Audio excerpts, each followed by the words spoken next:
अपने भाव व्यक्त करता हूँ। शांत सरल सुमधुर वचन, शांत सरल सुमधुर वचन, मिलन सुधा अविराम। शांत सरल सुमधुर वचन, मिलन सुधा अविराम।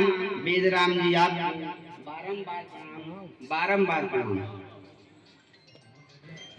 क्योंकि संसार में जो आया है सबको जाना है, हर की अपनी अपनी बारी है और सबको एक दिन संसार को छोड़ के जाना है। इसी क्रम में दादाजी भी गए हैं, आज उनकी बारी है, कल हमारी, फिर अगले वालों की, सबकी बारी में सबको जाना है।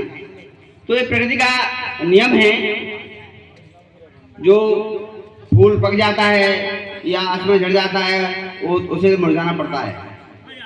प्रकृति का है नियम अनोखा, प्रकृति का है नियम अनोखा, खिला फूल मुरझाता है।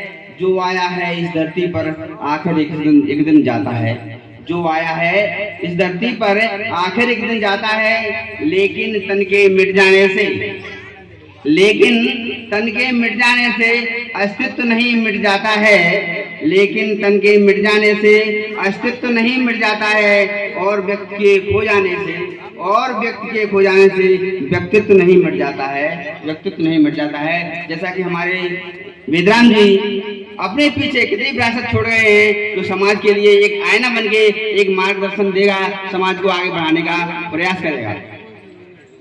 वेद राम जी तन से निश्चित, वेद राम जी तन से निश्चित अब नहीं दिखाई देंगे।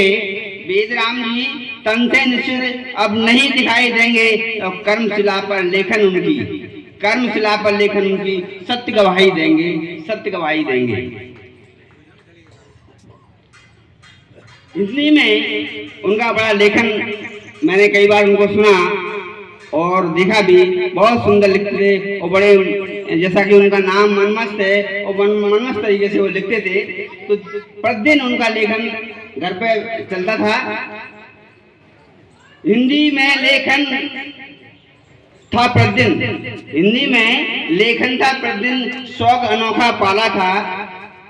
हिंदी में लेखन था प्रतिदिन, शौक अनोखा पाला था। लिखने का अंदाज आपका, लिखने का अंदाज आपका वह मनमस्त निराला था, वह मनमस्त निराला था। लिखना और समीक्षा करना, वे बहुत अच्छे समीक्षक थे।